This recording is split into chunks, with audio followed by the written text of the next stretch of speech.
आज तक digital breaking में इस वक्त की बड़ी खबर। आज तक के शो दंगल पर बोले आम आदमी पार्टी के प्रवक्ता राघव चड्ढा ने बीजेपी पर निशाना साधा है। बजट को लेकर उन्होंने कहा कि हमारी 2 राज्यों में सरकार बनी, इसीलिए बीजेपी ने बजट रोक दिया।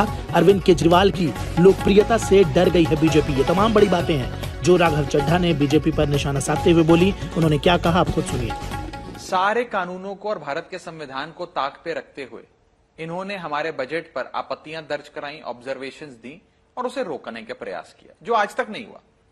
उसके बाद जब हमने जवाब दिया, हमने बताया कि आपने कहा कि यह आंकड़ा गलत है, इतना आवंटित नहीं होना चाहिए था, इतना हुआ, हमने उसका जवाब दे दिया। एक और लाइन आइटम पे सवाल खड़ा किया, हमने उसका जवाब दे दिया। जितने सवाल पूछे उतने जवाब दे दिए, जितने ऑब्जेक्शन रेज करे उन सबके जवाब दे दिए, फिर वही बजट पास कर दिया। तो फिर रोका क्यों था? रोकने का क्या मकसद था? आज तक तो कभी रोका नहीं गया।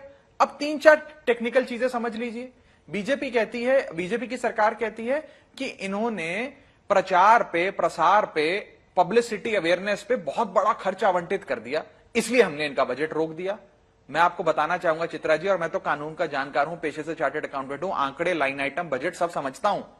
जितना पैसा हम इस नए बजट में प्रचार, प्रसार और पब्लिसिटी, अवेयरनेस के लिए आवंटित करने जा रहे हैं, उतना ही पैसा हमने पिछले वित्तीय वर्ष में आवंटित किया था, उतना ही पैसा उससे पिछले वित्तीय वर्ष में आवंटित किया था, उतना ही पैसा उससे भी पिछले वित्तीय वर्ष में आवंटित किया था। वो सारे बजट तो पास कर दिए। इस बार क्या हो गया? क्योंकि इस बार हम राष्ट्रीय पार्टी बन गए इसलिए रोका जा रहा है? क्या इस बार हमारी 2 राज्यों में सरकार बन गई, पंजाब और दिल्ली, इसलिए रोका जा रहा है?